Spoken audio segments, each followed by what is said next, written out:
Alright, ladies and gentlemen, Fab's in the house. And today I've got the Fox FX-528B here with me for a review. And as usual, we're gonna analyze the look, the sound, and the feel of this guy. But first of all, let's just do a quick size comparison up against, for example, here we have the Pocketknife Steelcraft Edition Mini Glimpse. Very similar. I love this guy. This is actually my wife's knife. Very comparable in size indeed. Next up we have a very cool JE made slip joint, also pretty similar. Nice carbon fiber slip joint, and yeah, why not? North Arm Knives Skaha 2, also in carbon fiber, just bigger handle, bigger blade, a little bit on a different category for the action, but also pretty cool, and also some couple pretty common options. Here you have the Spyderco Para 3, and here you have the Spyderco Para Military 2. So as you can see, very comparable size with the Para 3 and pretty smaller than the Para Military 2. So let's check out the design of this guy, because this is a very interesting one. This has an overall length of 7 inches when open and 4 inches when closed. It's pretty cool. It's made in Italy by Fox Knives and has some very interesting lines, because here you have these straight lines and you know, nice back spacer coming out of the lines. Here it's rounded off, completely rounded off, and then goes back to straight. The top is tapering down, basically almost full belly. Nice sharpening choil, finger grooves, and back to some edges right over here. This is an interesting liner lock. You have the top scale, which is made out of solid carbon fiber. The clip side scale, it has a full liner, like stainless steel, reaching up to this point right over here. There is no skeletonization, no internal milling on the carbon fiber, but overall this guy is not gonna be like super heavy. There's no flipper tab. This is not a flipper. There's just like a thumb stud right over here and right over here. Very classic. You can unscrew it only from this side right over there, and you have an overall nicely contoured set of scales.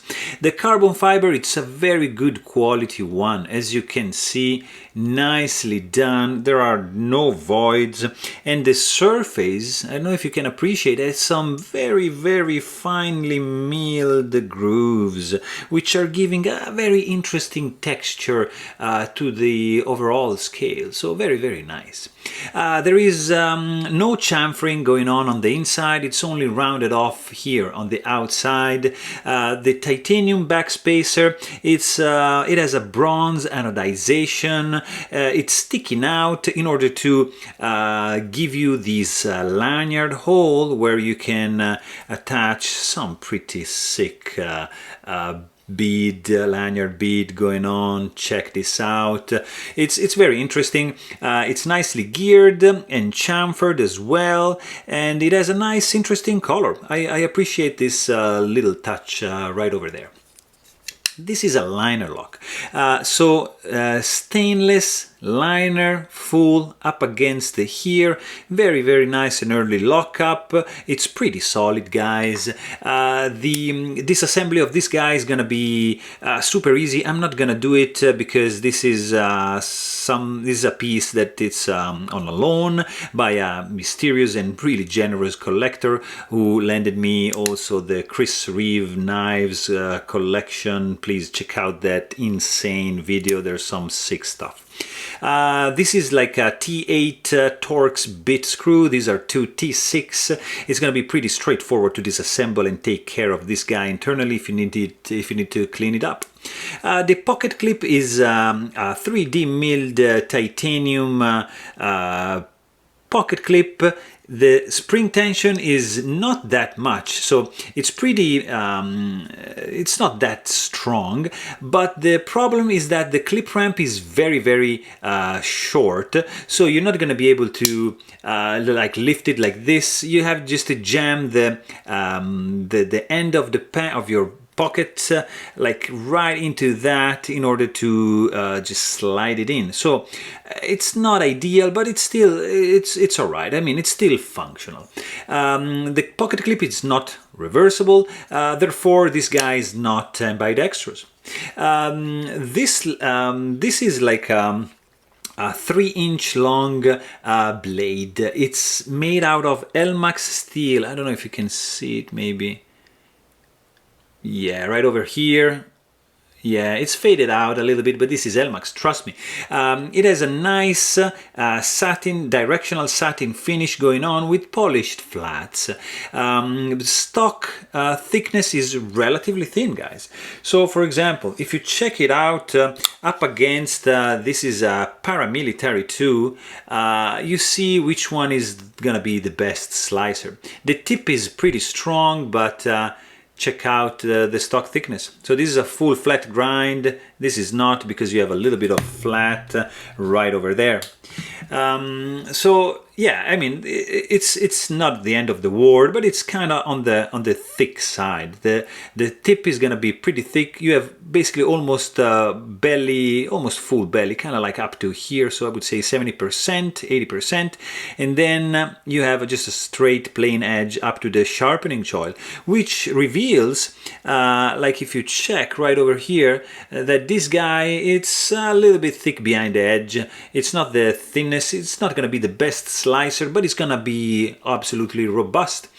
You have a nice plunge grind designed like over here to expose a pretty big chunk of ricasso right over there. You have a nice jimping going on. It's a little bit recessed, in fact it's disappearing right behind the scale, but it's still functional, because you can just squeeze in and and push with your thumb, and it's gonna be absolutely functional. The spine has been chamfered a little bit. There's of course the Fox logo and the VOX logo right over there, and there was some billboarding right over here, but it has faded due to the polishing of the flats. So you have basically the thumb stud to deploy the blade, which are gonna produce this very nice sound. I have to say it, guys, it is a nice sound. And when you close it, yeah, it's very subtle, very unobtrusive, very classy. I really like this one. And when you open it, you know that this guy has been opened. So very, very nice. You can do like a Spidey flick, like, oops, like this, exactly, and like that, or you can just deploy it with 2 hands in a more calm and subtle way, for sure. So sound wise, this guy is very interesting. Action wise, also interesting. Even if this guy is running on washers, guys, it's pleasant, it's fun to play with. Very, very snappy action. The weight is going to be 3.3 ounces because of the carbon fiber scales, and when you hold this guy and you squeeze it, you're gonna just feel a little bit of hot spot from the tip of the pocket clip. Nothing too crazy. You have some nice jimping going on over here, and the reverse grip, yeah, I mean, it's gonna be a little bit too small. I prefer something reaching up to here, but overall it's gonna be pretty decent. But this is not a big knife, so don't worry about that.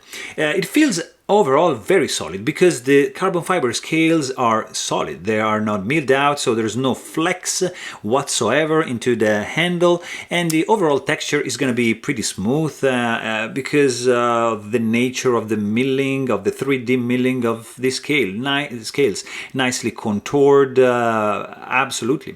I don't see any voids in the carbon fiber or gaps in the construction, so it's well put together. I mean, it's not a cheap one, but it's not really like extremely expensive. We've seen some more expensive stuff, maybe with a little bit more defects. Something, yeah, we said, the clip ramp, it's not like the best. It's a little bit on the short side, but it's still functional. Deployment speed, I appreciate that. You're gonna get a little bit of finger sore because the thumb stud, it's not sharp, but it's not extremely rounded, or like it's not super comfortable, but still absolutely functional. Nice grip. The action is gonna be smooth because it's running on washers, and it's a pleasant knife. I mean, the detent strength, it's on the light side, so that's why you're gonna get this snappy action. So this guy just, you know, flies open like that because of the light nature of the detent. Also, you know, when you try to reach out with your fingertip, the tip of the blade, you're not gonna catch it, you're not gonna snag it with your finger, so it's well designed. The lock release, the liner lock right over here, is protruding out, and it has this jimped area sticking out, which is gonna facilitate you disengaging the lock 100%. It's not like the easiest one to access, but still, it's not like completely recessed that you have to jam your finger or get your finger to an awkward position. It's easily reachable. There is a little bit of detent ball ramp, which is going to facilitate the closing action, so you don't really have the hard step. You see, it's very nice. When you disengage the lock, you have a little bit of free falling, not too much, but still, this is not running on bearings, it's not meant to be free falling, but this one has just a little bit of that. If you want to just close it, there's no way it's gonna have a guillotine effect, so you're just gonna have to just close it with your hands. So overall, I mean, this is a pretty cool looking knife. It's inexpensive. It has some nice handles, grippiness, some grip. Sorry. The sound is very interesting, and overall, I like this one. So there you have it. Hope you guys enjoyed this video. Thanks for watching, and stay tuned.